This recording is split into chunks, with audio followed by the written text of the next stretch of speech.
हाँ अब्बा, बेवा का बोझ कोई नहीं उठाता। बेवा एक ऐसा खूबसूरत खंडर है जिसकी तारीफ तो सभी करते हैं, रहने कोई नहीं आता। कभी कभी ज़िंदगी का मंच भी सिनेमा की तरह लगता है दोस्तों, जहाँ पर्दा अचानक गिर जाता है और तालियां नहीं, बस खामोशी रह जाती है। कि मेरे वालिद का सर जमात में बुलंद हो जाए। मेरी एक जिंदगी तो क्या, 1000 जिंदगी भी आपके एक आंसू पे कुर्बान है। अक्टूबर का महीना भी ऐसा ही था, जब एक के बाद एक हमारे प्यारे कलाकार इस दुनिया से रुखसत हो गए। आपको याद नहीं, करबला में इमाम हुसैन एक वादे के लिए अपना सब कुछ कुर्बान कर दिया था। हाँ अब्बा, आप बेशक अपना वादा पूरा कीजिए। मेरी बेटी। पीछे छोड़ गए यादों का समंदर। अब बात करते हैं नाज़िमा की। पुराने हिंदी फिल्मों की वो मुस्कान जो हर सीन में सादगी और मासूमियत का एक एहसास छोड़ जाती थी। पर्दे पर चाहे बहन का किरदार निभाना हो या एक सच्चे दिल वाली दोस्त का, नाज़िमा हर किरदार में ऐसी सच्चाई भर देती थी कि दर्शक उन्हें अपने परिवार का हिस्सा मानने लगते थे। मैं क्या कहूँ अब्बा, जिसमें मेरा खुदा, मेरा रसूल, मेरा कुरान राजी, उसमें मैं राजी। लेकिन कैमरे के पीछे उनकी ज़िंदगी बहुत शांत, संकोची और कहीं कहीं अकेली भी थी। वो असल ज़िंदगी में बेहद शर्मीली और दिल के साफ इंसान थी। उन्हें कभी भी चकाचौंध, पार्टियों या फिल्मी ग्लैमर में दिलचस्पी नहीं रही। वो शूटिंग खत्म होते ही सीधा घर लौट आती थी, जहाँ उन्हें किताबें पढ़ना, पुराने गाने सुनना और खाना बनाना बहुत पसंद था। उनका कहना था कि स्टार बनने से ज़्यादा अच्छा है अच्छा इंसान बने रहना। फिल्मों में काम करते हुए उन्होंने बहुत से लोगों के दिल में जगह बनाई, लेकिन निजी जीवन में उन्होंने खुद को बहुत सीमित रखा। उन्होंने शादी नहीं की क्योंकि उनका मानना था कि प्यार और सुकून किसी रिश्ते के नाम से नहीं, बल्कि अपनापन से मिलता है। कुछ करीबी दोस्तों के सिवा उनका दायरा बहुत छोटा था, पर जो भी उन्हें जानता था कहता था, नाज़िमा जैसी सीधी और सच्ची आत्मा बहुत कम होती है। उम्र के साथ वो पूरी तरह से फिल्मी दुनिया से दूर हो गई। मुंबई के अपने घर में शांति से रहने लगी, परिवार के साथ, पुरानी यादों के सहारे। लेकिन 11 अगस्त 2025 की सुबह खबर आई कि नाज़िमा अब इस दुनिया में नहीं रहीं। उम्र और बीमारी दोनों ने धीरे धीरे उन्हें कमज़ोर कर दिया था। कहा जाता है कि उनके आखिरी लम्हों में भी उनके चेहरे पर वही हल्की सी मुस्कान थी जैसे हम पर्दे पर देखते थे। उनकी मौत ने पुराने सिनेमा प्रेमियों को गहराई से झकझोर दिया। वो सिर्फ एक अभिनेत्री नहीं थी, बल्कि उस दौर की मासूमियत की पहचान थी।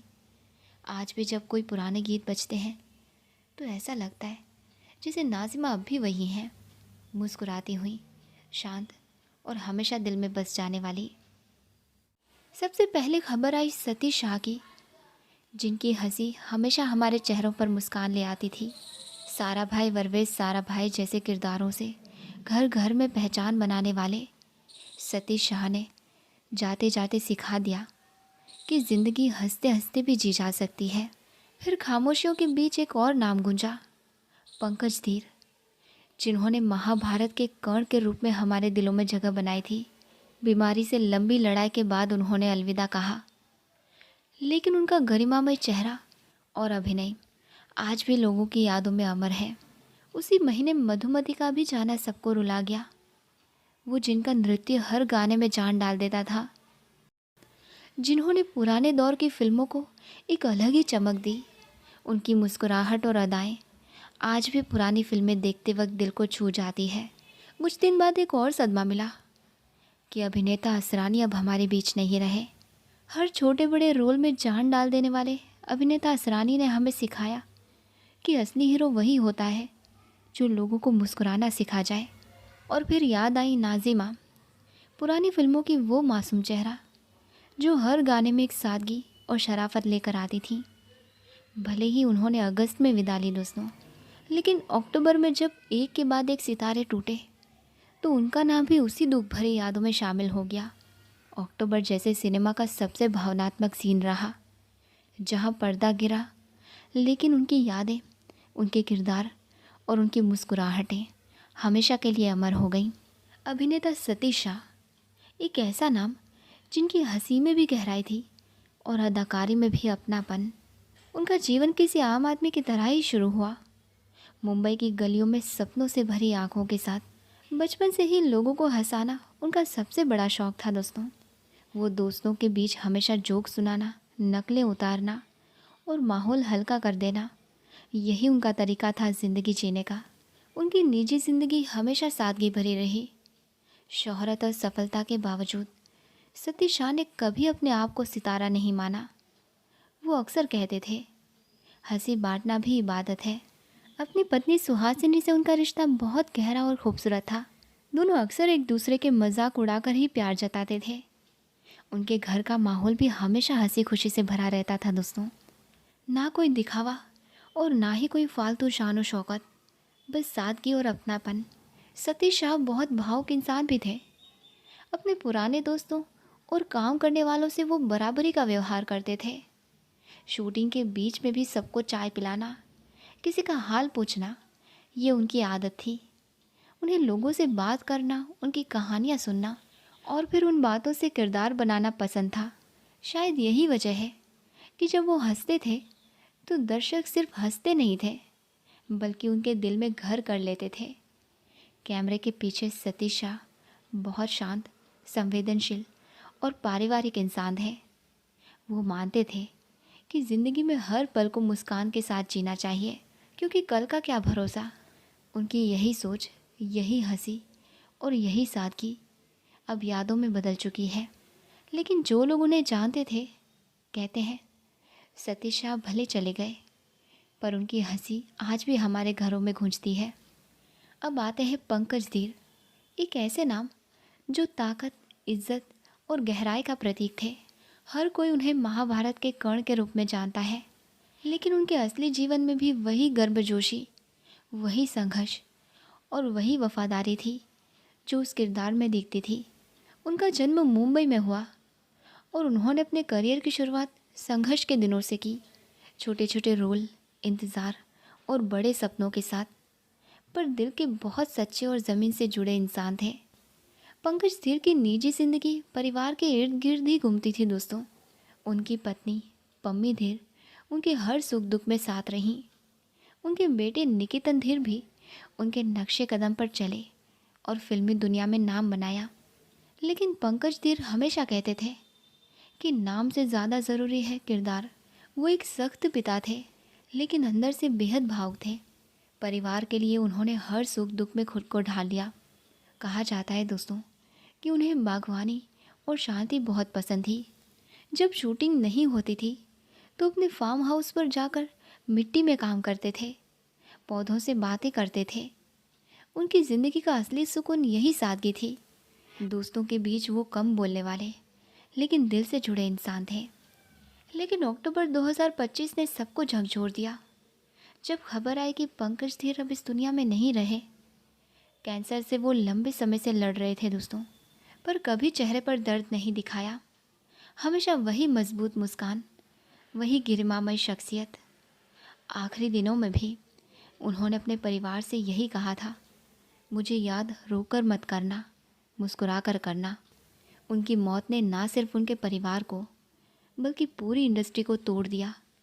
उनके जाने से जैसे कर्ण की तरह एक योद्धा गिर पड़ा जो लड़ाई के आखिरी पल तक डटा रहा।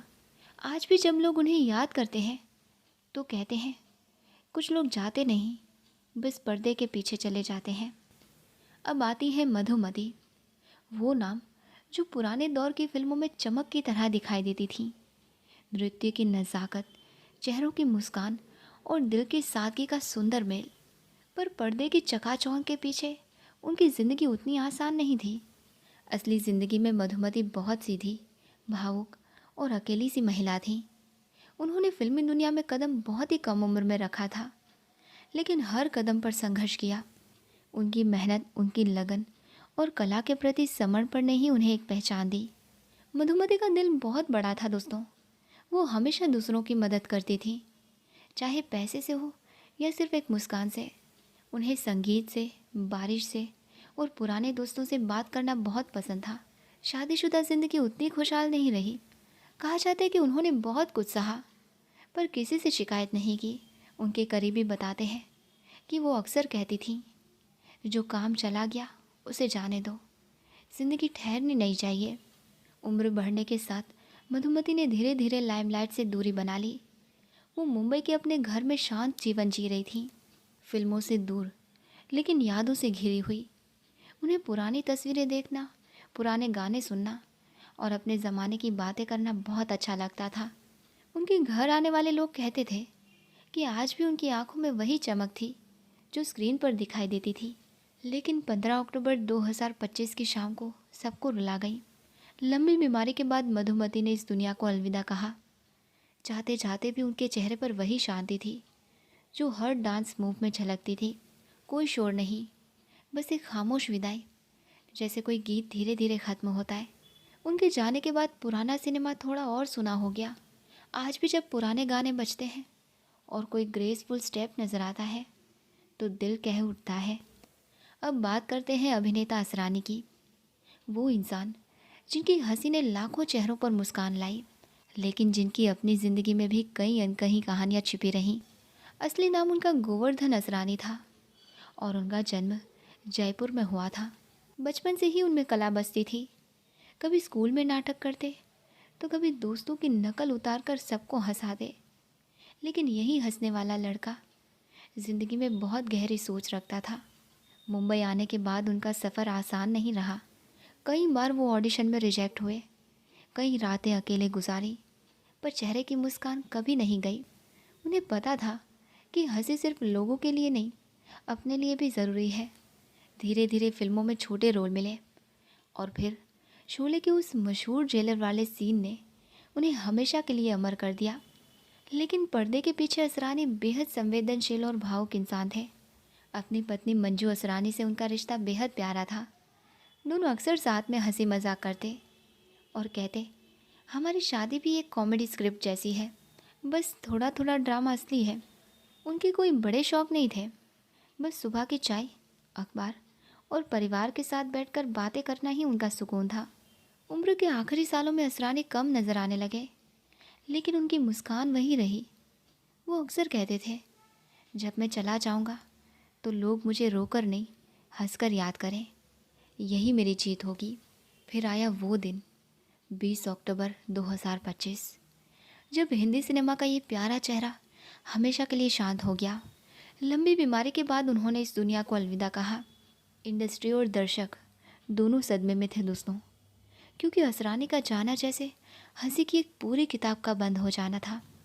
आज भी जब शोले का वो सीन चलता है, हम अंग्रेज़ों के ज़माने के जेलर हैं, तो लोग मुस्कुराते हैं, लेकिन आंखें भी भीग जाती हैं, क्योंकि अब वो मुस्कान सिर्फ पर्दे पर रह गई है।